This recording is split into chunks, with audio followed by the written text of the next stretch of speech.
Welcome back, guys. So this is the part 3 of the series on using Airtable to track your spendings and at the same time have a better understanding of yourself, aka self-empathy on your collecting habit or hobby, and also on your collection and what to do with it from this point on. So let's get to it. Okay, so we are back to our example. This is the database that we created for, in this case, my watch collection. I have populated the database and I roughly have over 20 watches. At this point, it's only for illustration purposes and I haven't really filled out everything, but it doesn't matter. We're just gonna talk about how to draw different insights from this variable database that we created. So the first benefit of having this is you have all your purchases organized in one place. You can easily track the purchase date, the purchase price of different pieces. You have place to put a photo of the item, which is really fun to do. It's kind of like a personal Instagram. And you have copies of your receipts and your warranty card. But I strongly suggest if you put those two things in this database, since this is online, it's best to blur out sensitive information such as your full name, the partial credit card number, just to be safe, and definitely the serial number of the watch. Everything else, I think they're okay to be online. If you feel uncomfortable of having those in the database, don't do it. It's optional. We have the item type. So we categorized the features of each watch. Is it an automatic watch? Is it a hand wind? Basically, it's mechanical, but I want to distinguish it as an automatic and versus hand wind. So I don't put mechanical. And I have quartz, I have solar, I have LCD display, I have diver. I could put chronograph and I could put GMT, etc., etc. Different things that interest you when you look for a watch. You can also put the material in if you're interested. Is the watch made in stainless steel or titanium or gold or some kind of material? Is the watch also finished with PVD? Is it black or is it silver in each watch? I could tag 10 things if I want. It could be an automatic, it's a diver, it has a stainless steel bracelet, it's PVD, all kinds of stuff. Does it have Japanese calendar, for example? It's also an interesting feature. Manufacturers, vendors, these are pretty much a single entry per item. Notes are the stories that I wrote for each watch. Payment is basically, did I pay cash or credit card, or is the watch in some kind of financing? Miscellaneous, I could put something like, is a watch a gift? Is it birthday gift? Is it anniversary gift? Is it something I receive or purchase because I got a new job or because I signed a big contract or have a baby? Different things happens in life. I want to attach that watch to some kind of memory. A lot of people do that. It's a very popular motivation in watch collecting to attach timepieces to things or events that happens in life. But every time I look at a watch, it reminds me of that happy trip that I had. It's beautiful. As long as you're happy, then it has meaning to you. The last column, it's rating. You rate the watch. Everybody can have different criteria. It could be how happy are you with the purchase, or how you think the watch is after you wear it for a while.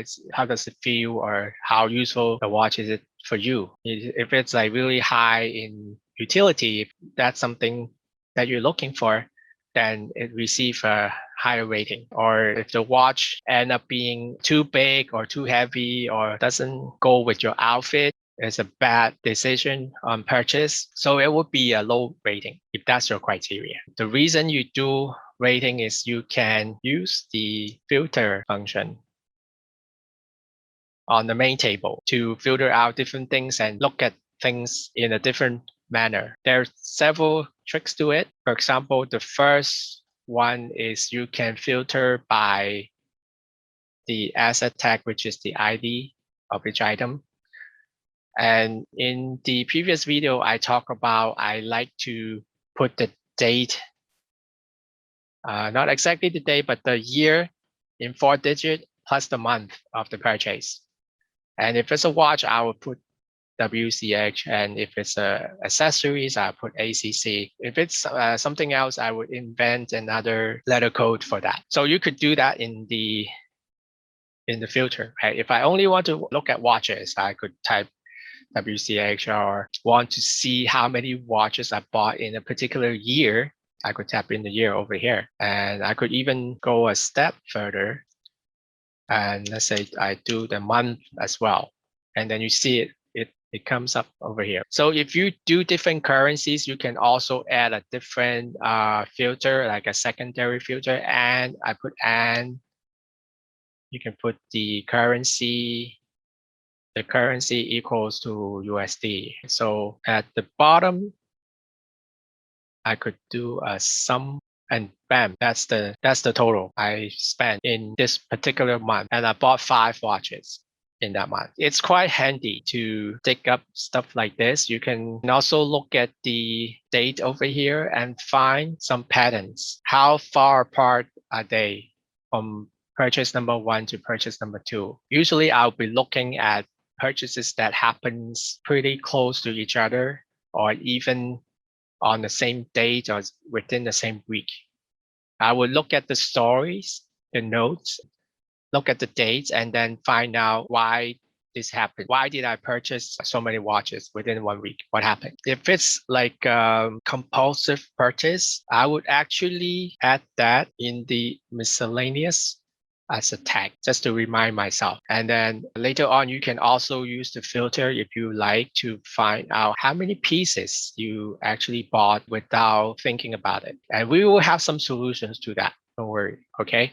We can go to the different tables. I call them subtables. They're just like link tables. I like to go to the manufacturer table and see what my favorite brand is, of course, and see how much money I spend per brand. The top 1 or 2, I always have an idea. And I'll definitely also remember like the expensive pieces. Let's say I purchased a Rolex, then I would definitely remember that. But the other ones, they kind of fly under the radar. So I would try to find like, okay, other than the most expensive purchases and other than the most popular ones I have on my list, what are the ones like close to the top 3, right? Top 4, top 5. What are they? Why am I buying so many from these brands? Do they really interest me, or I purchase them just because? I could cross-reference that with the item type, the different features. I can see here, okay, the most popular kind of watch is the automatic watch for me. I will have a reason for that. Why is it interesting? Why do I do that? Or I find out I actually buy a lot of automatic dive watches. That's my number 1 reason to go shopping for watches. Okay, there's a theme going on. That's interesting. And I ask myself, does it make sense to me? And if I say yes, that is in line with my interest. But if I keep telling myself I don't like cross watches, they're just not as sophisticated as a mechanical watch. But on the list, I keep seeing they pop up here and there. Maybe because I don't pay attention to them. Maybe cross watches, usually they are not too expensive and they are quite colorful. For example, G-Shock, interesting looking watch, very colorful, usually not expensive. And usually if I make a purchase like that, I don't really think about it. I walk in, I saw something I like, I walk out with it. I bought it. There was like no planning at all. I would ask myself questions like, hey, you bought how many quartz watches? And I go back to the main table and I could use my filter. I look up G-Shock as a keyword, or I look up quartz watches as a keyword. I still have 6 watches, G-Shock. So if I keep telling myself that I'm not big into it, but for some reason I discovered like over the years, I accumulated quite a lot of G-Shocks. I bought them because I did not really think about it when I did the purchase. So that would be an insight. It's not something I totally passionate about. Maybe I just don't mind owning a few G-Shocks. And do I wear them? Maybe I do, but obviously not my top choices, not every day. I don't wear them for work. For example, I only wear them on weekends, but I have plenty of other weekend watches. Maybe there's one or two that they don't look expensive. They just look like a plastic watch. So it's perfect for traveling, for flying, for going to places that I don't feel 100% comfortable wearing a Rolex and walking on the streets at night. Maybe I'll go with that. But do I need 6 of them? I probably don't. I probably only need one. So the idea is keep going back and forth from these tables. Add any columns on the subtables if you want to help you to do your analysis better. Also pay attention to the tags like the miscellaneous, different tags, and item type. I have different tags. Each time you see some patterns, ask yourself, and there's a technique called the 5 whys. We use the 5 whys to dig deeper in an interview, but in this case, it's a self-discovery interview. I ask myself 5 times, each time's like a follow-up question. And most of the time, you don't have to go to the 5th question. Maybe the 3rd question already gives you a pretty good idea. I'll give you an example for my watch collection. Within a period of, let's say, 2.5, 3 years, I bought a lot of Seiko divers. And they are basically, if you know the brand, they don't have a lot of different models. They have quite a few models, but most of the time, it's a variation of the model. It's kind of like sneakers, right? You have Air Force One or you have your whatever. It's one model, but they have like 10,000 different colors for that model. The Seiko divers are kind of like that. So I was like buying the same model of the watch, just in different color dials. And they have so many of those. Basically, it's the same watch. I was buying the same 4 or 5 watches over and over again, just in different colors. And I asked myself, do I really like them? Yeah, I kind of like them. Why do you think it's interesting? And I was like, I like to have new watches. And I asked myself, why do you like to have new watches? And then suddenly something comes up. I bought these watches because I was like seriously into Instagram at that time.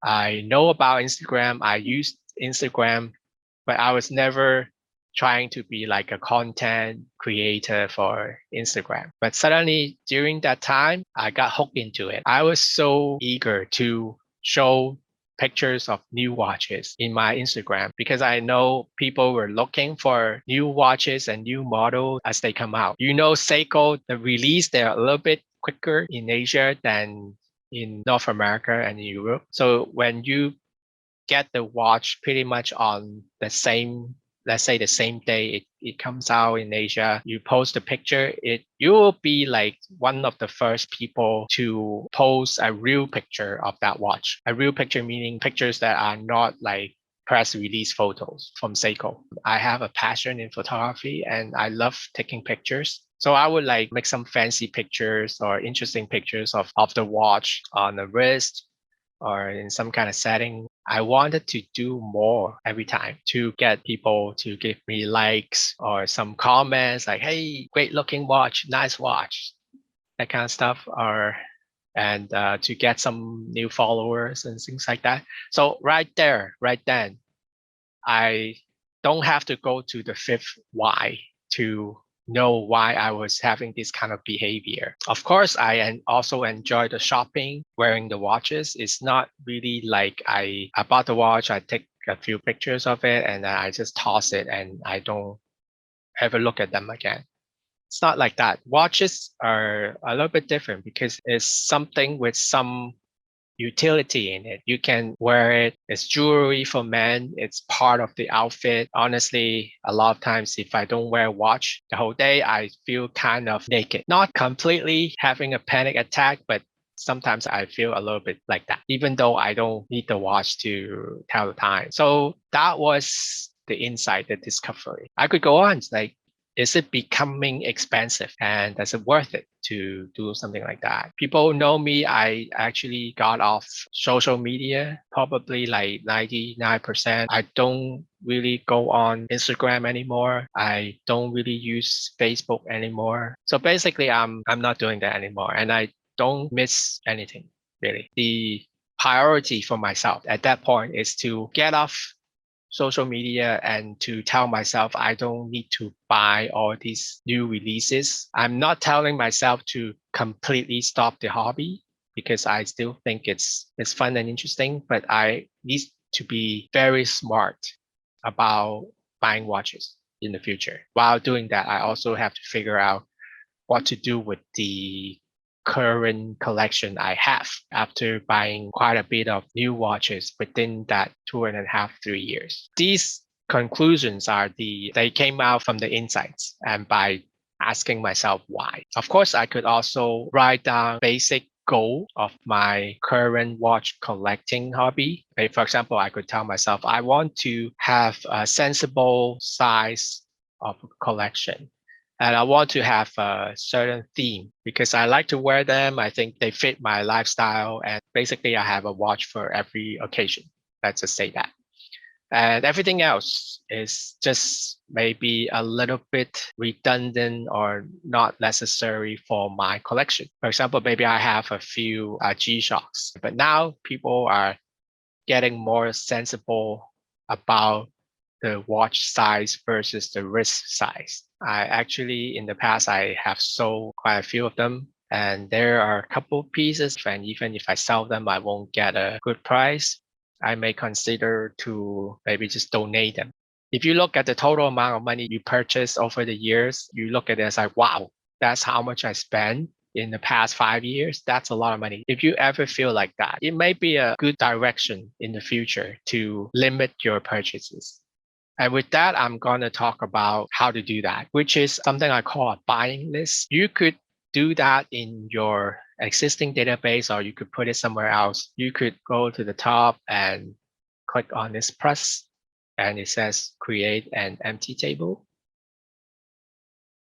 And here you can say buying list. We are not linking this to any of the other tables yet.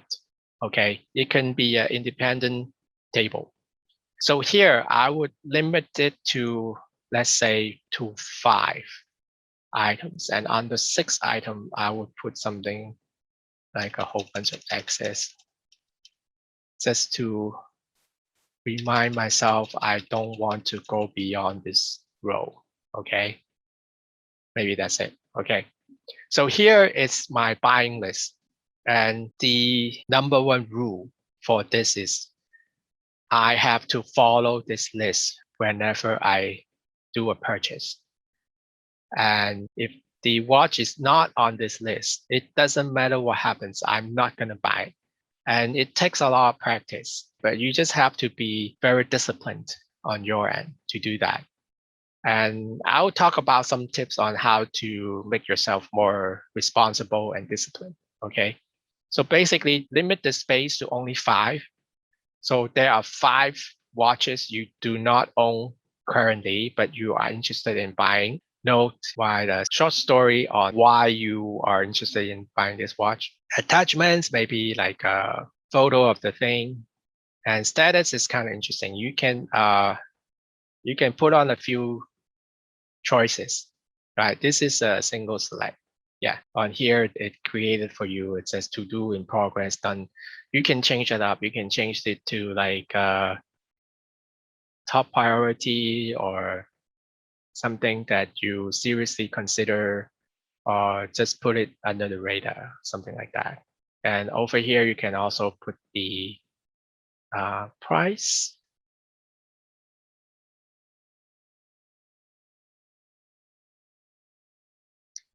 And also maybe a date. Where is it? Okay, date. Why do I put a date over here? This should be the date you put the entry. Okay, and this is important.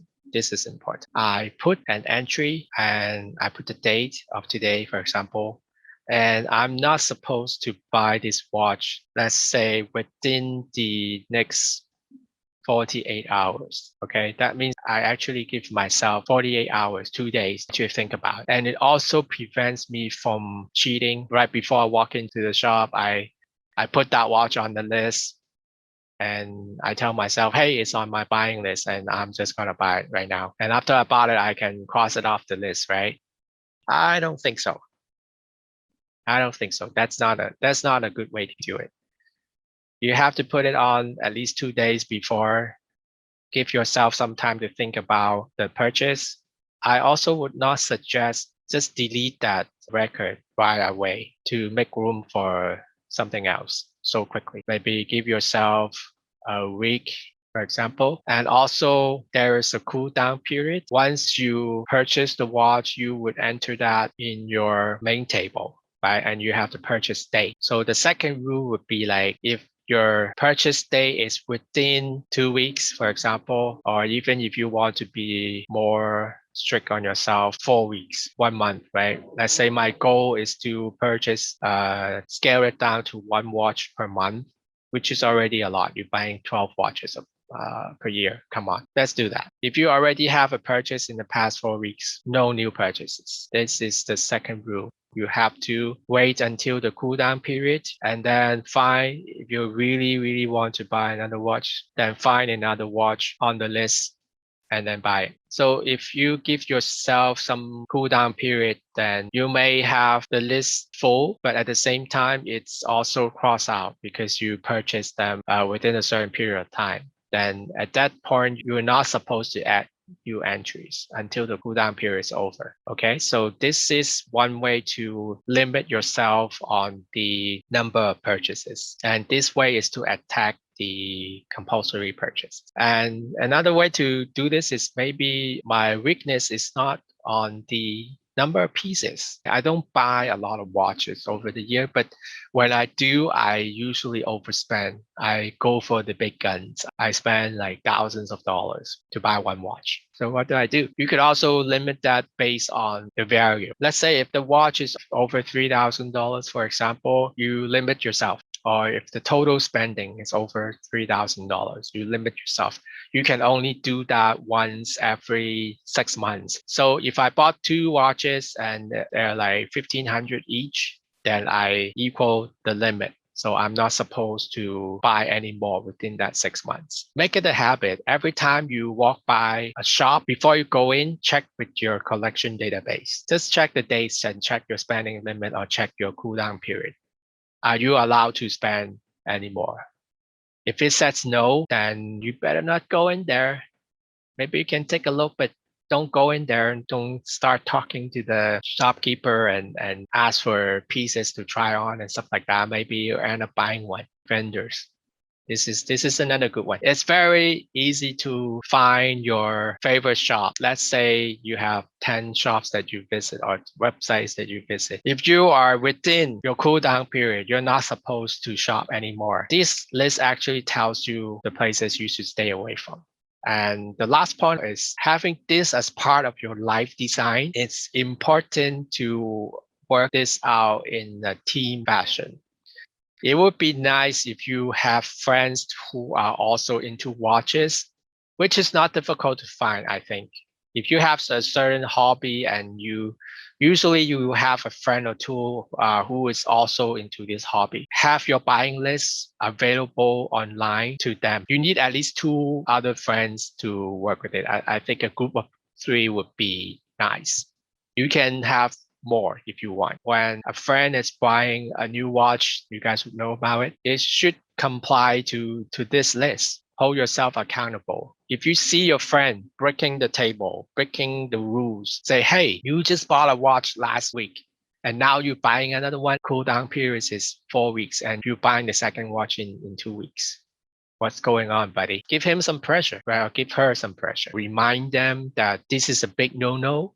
And we are in doing this together. We are a support group. We support each other and we also check on each other. We are responsible for ourselves, but we are also responsible for looking at the buying habit of our friends. And we let them know. We don't hold back. If you are breaking some kind of rule that we agree on, and they should be responsible for it. and we don't just let it go easily. Okay. So this is one way to do it. And I personally find the database not a difficult errand or chore at all, because I do enjoy playing with my own collection and revisit every single piece to understand the story behind every purchase, which I would be writing down this column, right, in the notes, the stories of each watch. Maybe I should change that. Instead of notes, I would say the story of this watch or something like that. Let's just change that. The story of the watch. Okay. It's from the stories, from the ratings, and from other insights. It helps me to discover if I'm a true collector or not. The true collector would appreciate each of the pieces that it's inside the collection.